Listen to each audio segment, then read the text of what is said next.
Hey everybody, this is AJ with the Crafty Cryptid on YouTube, here with another video.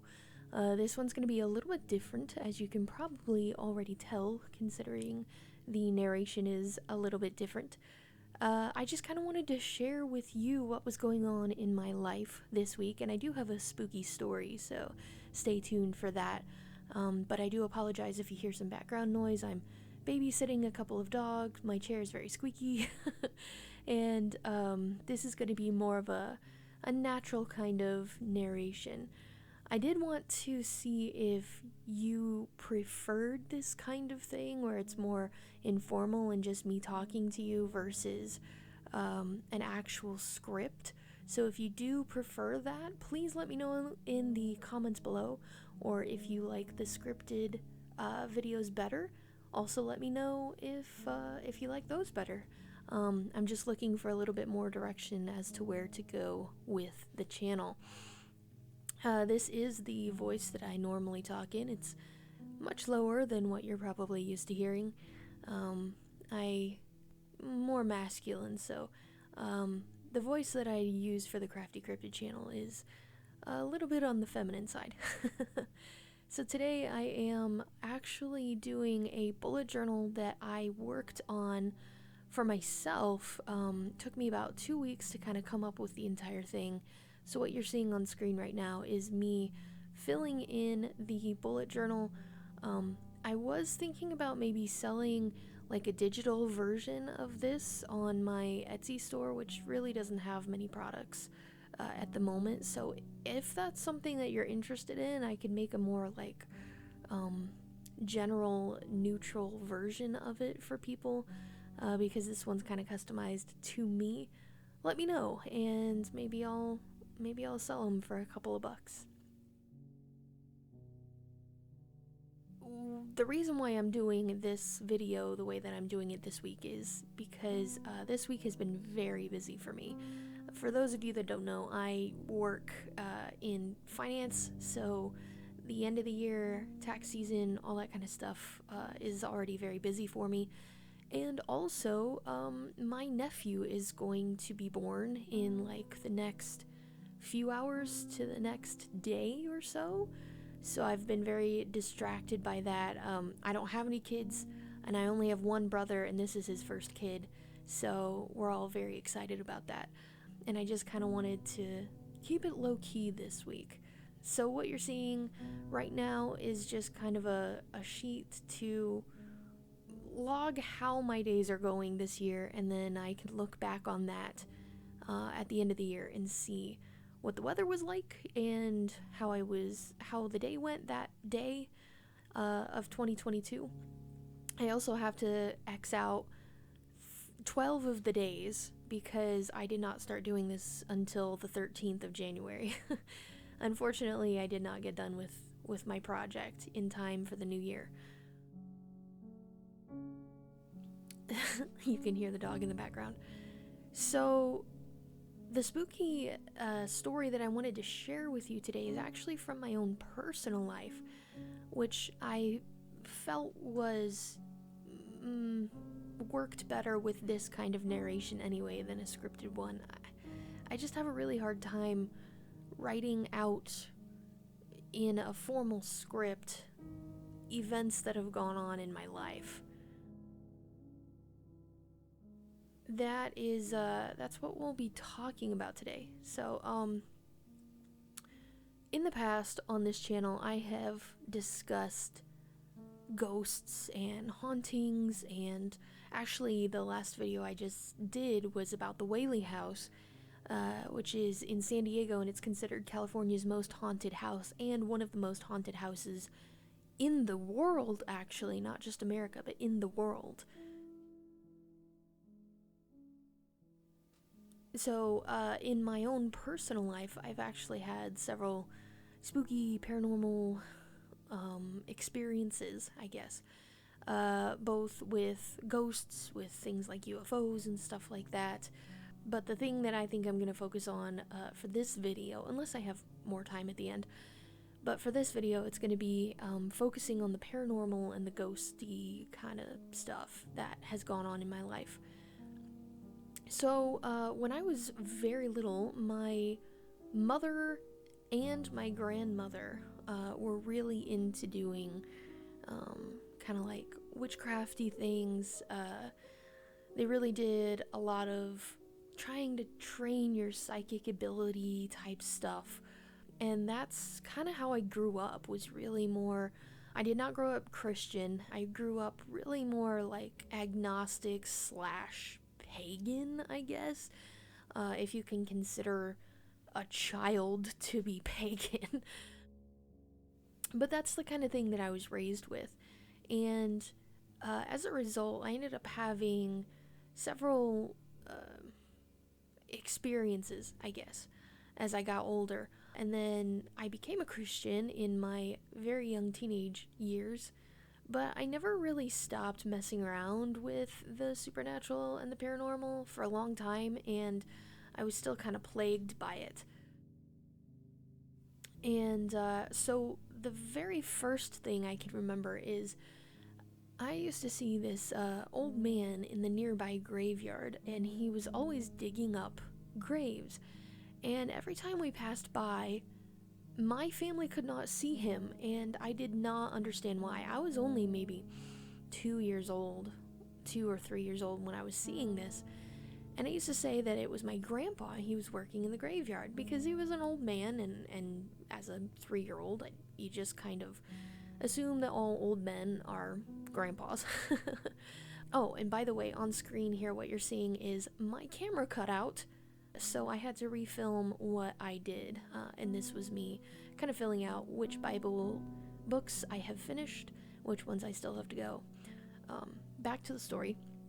So this kind of thing has really been drawn to me my whole life. That was really kind of the first experience. And then when I was about the same age, I'm talking very, very young, barely able to speak, I used to say that I had an imaginary friend named Johnny, and this imaginary friend was actually a girl, but her name was Johnny, and she had red hair, and she used to play with me in my bedroom, and I don't know, my mom is convinced I was talking to like a ghost or an angel or something like that, I don't know.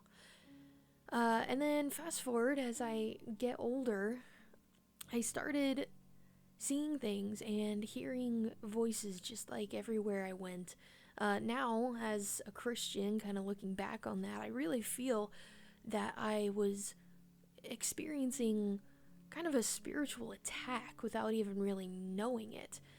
But as a kid, it was just, and as a young teenager, it was just seeing things and hearing things. I would see shadow people or black cats everywhere I went. I would hear whispers in the walls or footsteps or whatever. And some of you might be thinking, oh, that's obviously mental illness, and it probably could be a part of mental illness because I have been diagnosed with anxiety, depression, PTSD. But at the time, it was so very real. It was so very there. And then the biggest and most prominent experience that I had was when I was a teenager. My parents moved us to a kind of country house out in the middle of BFE. It wasn't too far from a town, but I mean, you had to drive at least 10 miles to get to the nearest town, and it was a very small town. So, you know, it was a nice country house. We liked it a lot there. But that's when I started experiencing the weirdest paranormal things. And I know for a fact that this happened because it was not just my recollection. It's actually, my family remembers some of these things as well. So I know that it was not just in my head. But at that time, we had a 2-story house, and the bottom story had a walkout basement, and my brother and I both had bedrooms in this walkout basement. So we would go upstairs to get to the kitchen, to get to the living room, and everything else. And I remember there were so many times where I would walk upstairs and the picture frames in the house would suddenly be crooked. And I am a very, I won't say I have OCD, but I have a little bit of those tendencies due to my anxiety and stuff. So things had to be straight around me. And there were times where I would walk into the kitchen and all of the cabinet doors or the refrigerator door would be standing wide open. And so you think, oh, well, maybe you just forgot to close them. Okay, sure, but how many times is it going to happen before you say, okay, this is definitely not a coincidence? Because it happened a lot. At the same time that this was happening, we also had things breaking, TVs breaking, our well on the property broke, the cars broke down. Like, there was just so many mechanical and other errors that we just could not explain. And it was causing a lot of tension in my household. I remember my parents were fighting, my brother and I were probably fighting, all during this time. So, okay, so what? It's a string of bad luck, but also coupled with the other weird things that were going on, I'm just not sure. Because not only were the cabinets standing open or the picture frames crooked, but we would hear footsteps. Now remember, my bedroom is on the bottom floor, so I'd hear footsteps on the floor above me even when no one was home. I would hear, every once in a while, I heard like whispers in the other room, and there would be no one there. One of the creepiest encounters, and I'm actually getting goosebumps while I'm talking about this, no joke, but one of the creepiest encounters I ever had was I was sitting in the living room all by myself. Nobody else was home. Sitting in the living room watching TV, and all of a sudden, the TV channels start flipping, like rapidly. And I'm going, wait a second, where's the remote? And I think maybe I'm sitting on it.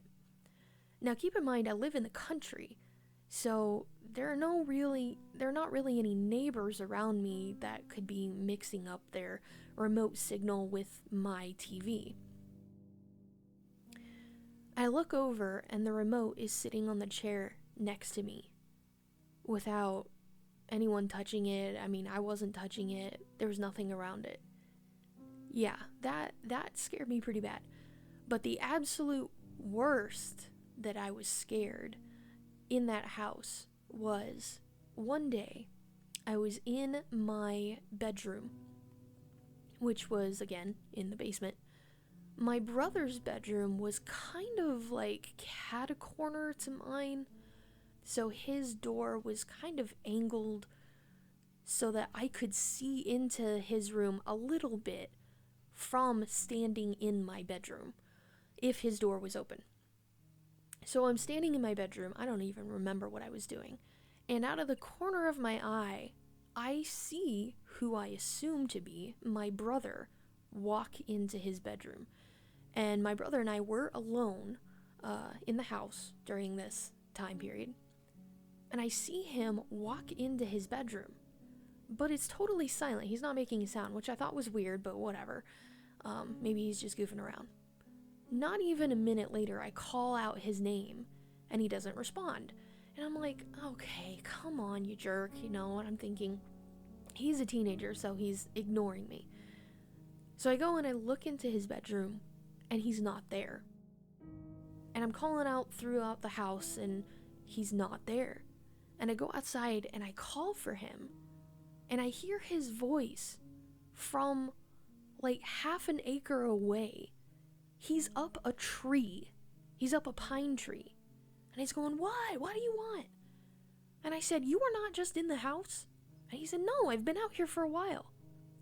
And there is no way that in less than a minute he could have walked by me into his bedroom, walked back out, ran across half an acre of land, and climbed up a pine tree. So I don't know who or what I saw walk into his room that day. And when that happened, I freaked out. I told him to come right back to the house. We jumped in my car and we left. And I don't remember where we went or how long we were gone, but we left because that freaked me out so bad. So all of this stuff is going on, and although it was mostly concentrated on me and when I was in the house, my other family members did experience some of these things. And so we didn't really know what to do with it or how to handle it. And then my pastor from my church just randomly out of the blue one day asks if he can come and bless the house.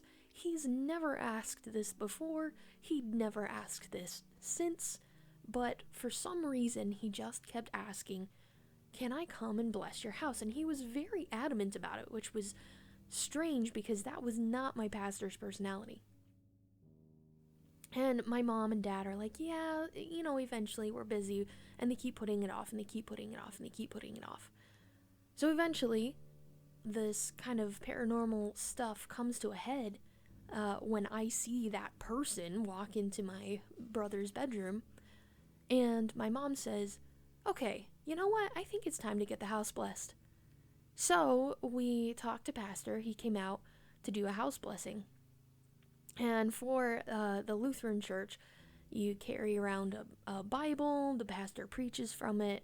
I can't remember if holy water was involved or not. I don't think it was. And then somebody holds a candle to symbolize the fire of the Holy Spirit. He gave me the candle to hold. I'm not kidding you. Every single room we went into, that candle went out. There were no fans on, there were no windows open. Every room we went into, the candle went out, and we had to relight it. And that was the last of the paranormal experiences that we had in that house. Call it whatever you want. Call it, group psychosis or whatever. Call it a spiritual attack. I know what was going on in that house prior to the house blessing, and I'm telling you 100%, it did not happen after the pastor blessed that house. All of our weird things that were like breaking all the time, that all stopped. The cabinet doors being open, that stopped. I never saw anybody, I never heard any more whispering or anything. It all stopped after the house was blessed. And to this day, it has not started again in that house. Now, obviously, I'm 30 years old and I don't live with my parents anymore, and they don't even live in that house anymore. But for the rest of the time that we lived there, nothing else happened in that house that I would have attributed to possibly being paranormal in nature. So yeah, that's kind of my story. And maybe in another video, I'll go into UFO sightings and alien stuff that has kind of gone on in my family. My grandma has a crazy story about that, you guys. It's crazy, but we're nearing the end of this video, so I'm not going to go off on that tangent. So let me know if you want to hear that, number one, if you want to hear the UFO alien stuff that I have experienced or that my family has experienced in my life. And then let me know if you like this kind of style for the video. Do you like the more informal, me just kind of talking to you and telling you a story type thing? Or do you prefer the scripted? There is no wrong answer. I'm just looking for guidance on how to continue this channel. So yeah, please let me know. And thank you so much for watching. Again, this is the Crafty Cryptid. Make sure to like, subscribe, and comment. And I guess I'll see you in the next one. Come back soon, cryptids.